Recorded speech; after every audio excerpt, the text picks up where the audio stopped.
अस्सलाम वालेकुम dear students. उम्मीद करता हूँ कि आप सब लोग खैरियत से होंगे। हमने बॉटनी पेपर सी का second chapter cell membrane and cytoplasm start किया हुआ है। लास्ट लेक्चर के अंदर हमने movements across the cell membrane discuss की थी। उनमें हमने कौन सी मूवमेंट्स हमने डिस्कस की थी across the cell membrane. Simple diffusion, facilitated diffusion, osmosis, active transport, endocytosis और एक्सोसाइटोसिस डिस्कस की थी। आज हम इस चैप्टर का last topic physiochemical nature of cytoplasm discuss करने जा रहे हैं। सबसे पहले हम डिफाइन करेंगे साइटोप्लाज्म को। प्रोटोप्लाज्म का जो लिविंग कंटेंट होता है between the plasma membrane and nucleus is called cytoplasm. और जो यूकेरियोट्स के जो लिविंग कंटेंट्स होते हैं उसको हम डिवाइड करते हैं into the nucleus and cytoplasm. Nucleus और साइटोप्लाज्म को कलेक्टिवली हम प्रोटोप्लाज्म बोलते हैं। नेक्स्ट है कंपोनेंट्स ऑफ साइटोप्लाज्म। साइटोप्लाज्म जो है इसके अंदर डिफरेंट ऑर्गेनेलीज होती हैं। वो कौन कौन सी ऑर्गेनेलीज हो सकती हैं? Plastids, mitochondria, endoplasmic reticulum, lysosomes, Golgi apparatus, vacuoles and vesicle etc. Cytomembrane system जो है ये बायोलॉजिकल मेम्ब्रेन पर मुश्तमिल होता है और जो ये मेम्ब्रेन्स होती हैं ये डबल लेयर ऑफ फॉस्फोलिपिड्स पर मुश्तमिल होती हैं। साइटोमेम्ब्रेन सिस्टम जो है ये सेल को डिवाइड करता है इनटू द डिफरेंट कंपार्टमेंट्स, जिसकी वजह से जो साइटोप्लाज्म का सरफेस एरिया है वो इंक्रीज कर जाता है। जो कंपार्टमेंट्स बनते हैं वो डायरेक्टली इन्वॉल्व होते हैं in different metabolic reactions. Her compartment की अपनी फिजिकल और केमिकल एनवायरनमेंट होती है जिसकी वजह से वो डिफरेंट फंक्शन परफॉर्म करते हैं। जैसा कि माइटोकॉन्ड्रिया के अंदर रेस्पिरेटरी एंजाइम्स एम्बेडेड होते हैं। नेक्स्ट जो है वो है साइटोस्केलेटन। साइटोप्लाज्म के अंदर एक कम्प्लेक्स नेटवर्क ऑफ साइटोस्केलेटन होता है और ये एक नेटवर्क ऑफ फाइब्रस प्रोटीन पर मुश्तमिल होता है। कौन कौन से साइटोस्केलेटन होते हैं? साइटोस्केलेटन किस पर मुश्तमिल होता है? मैक्रोट्यूब्यूल्स, मैक्रोफिलामेंट्स और इंटरमीडिएट फिलामेंट्स। फर्स्ट है मैक्रोट्यूब्यूल्स। इसके क्या कैरेक्टर्स हैं? Macrotubules are always long, second unbranched and third cylinder structures. और ये किस प्रोटीन पर मुश्तमिल होते हैं? ये प्रोटीन ट्यूबुलिन पर मुश्तमिल होते हैं। नेक्स्ट है मैक्रोफिलामेंट्स। मैक्रोफिलामेंट्स जो है ये कंपैरेटिवली मैक्रोट्यूब्यूल से ज़्यादा सिलेंडर होते हैं और इनकी सिलेंड्रिकल शेप होती है और ये एक प्रोटीन कंट्रक्टाइल प्रोटीन एक्टिन पर मुश्तमिल होते हैं या उससे बने होते हैं। जबकि इंटरमीडिएट फिलामेंट्स जो है इनका डायमीटर जो है वो इन बिटवीन होता है बिटवीन द मैक्रोट्यूब्यूल्स एंड मैक्रोफिलामेंट्स।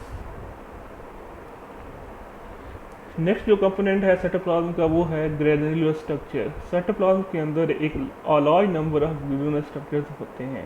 वो कौन से होते हैं? उनको क्या राइबोसोम्स बोलते हैं। और राइबोसोम्स जो है ये साइटोप्लाज्म के अंदर प्रेजेंट होते हैं और ये प्रोटीन सिंथेसिस में इन्वॉल्व होते हैं। इट मीन कि ये ट्रांसलेशन के प्रोसेस में रोल प्ले करते हैं। नेक्स्ट है साइटोसोल, जो फोर्थ कंपोनेंट है साइटोप्लाज्म का। The soluble part of the cytoplasm को हम बोलते हैं साइटोसोल।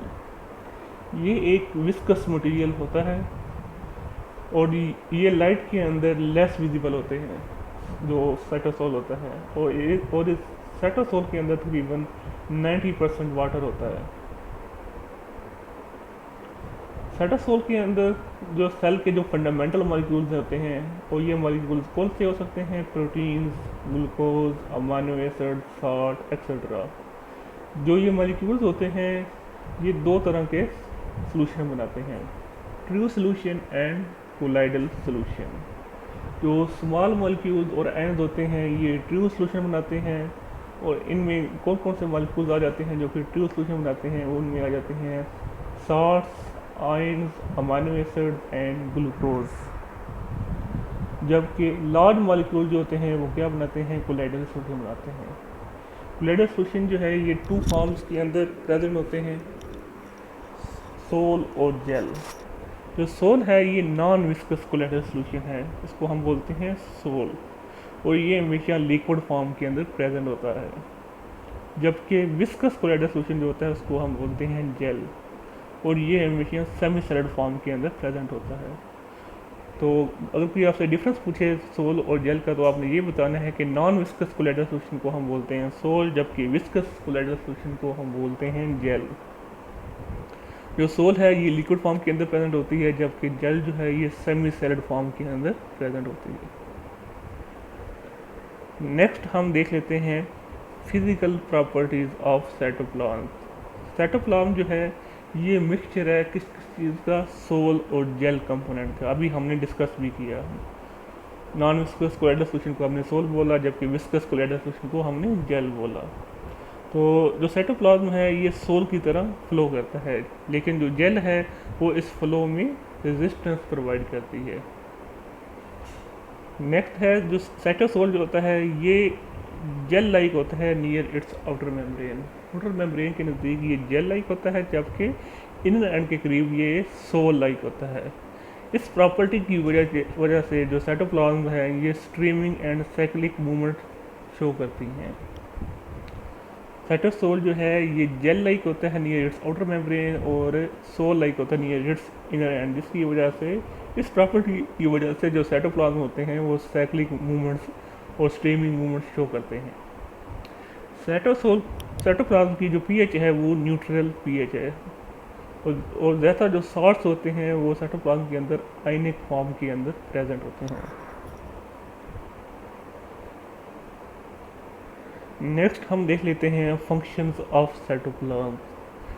साइटोप्लाज्म जो है ये एक्ट करता है एज अ स्टोरेज हाउस। ज़्यादातर जो इम्पॉर्टेंट कंपाउंड्स होते हैं जैसा कि स्टार्च, ये साइटोप्लाज्म के अंदर स्टोर्ड होते हैं। नेक्स्ट फंक्शन है metabolic processes. Some metabolic processes such as glycolysis takes place in the cytoplasm. Glycolysis क्या होता है, breakdown of the glucose up to the formation of pyruvate is called glycolysis. ये respiration का first step होता है। Next है cytoplasm contains several cell organelles such as plastids, mitochondria, lysosomes, endoplasmic reticulum and Golgi complex etc. ये जो cell organelles होती हैं ये सेल्स के अंदर डिफरेंट इंपॉर्टेंट फंक्शन परफॉर्म करती हैं।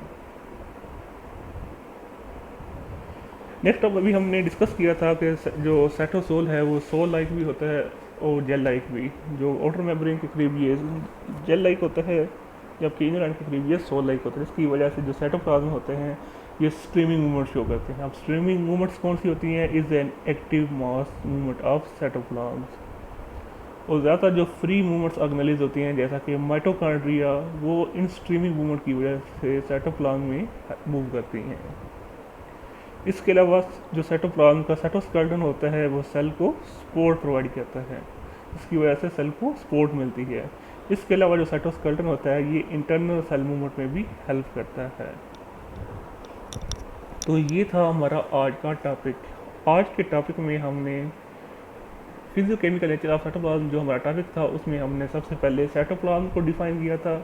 हमने डिफाइन ऐसे किया था कि living content of the protoplasm between the plasma membrane and nucleus, इसको हमने कहा था साइटोप्लाज्म बोला था।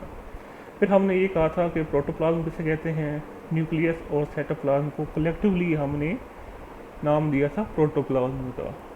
फिर हमने कंपोनेंट्स ऑफ साइटोप्लाज्म स्टार्ट किया, उसमें सबसे पहला कंपोनेंट हमने साइटोमेम्ब्रेन सिस्टम स्टार्ट किया था। उसमें हमने ये देखा कि डिफरेंट ऑर्गेनेल्स आती हैं जैसा कि plastids, mitochondria, endoplasmic reticulum, Golgi bodies etcetera.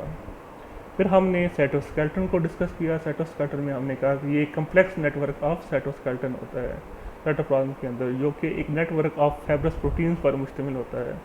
और जो साइटोस्केलेटन है ये किस पर मुश्तमिल था, मैक्रोट्यूब्यूल्स, मैक्रोफिलामेंट्स और इंटरमीडिएट फिलामेंट्स। फिर हमने ग्रेनुलर स्ट्रक्चर को डिस्कस किया, जो थर्ड कंपोनेंट था। उसमें हमने राइबोसोम्स को डिस्कस किया कि राइबोसोम जो हैं वो प्रेजेंट होते हैं, जो कि प्रोटीन सिंथेसिस में इन्वॉल्व होते हैं। और लास्ट में हमने साइटोसोल को डिस्कस किया, जो फोर्थ कंपोनेंट था साइटोप्लाज्म का। हमने ये देखा कि इनके अंदर जो साइटोसोल के अंदर जो मॉलिक्यूल्स होते हैं वो टू फॉर्म के अंदर होते हैं। वो दो तरह के सोल्यूशन बना सकते हैं, ट्रू सोल्यूशन और कोलाइडल सोल्यूशन।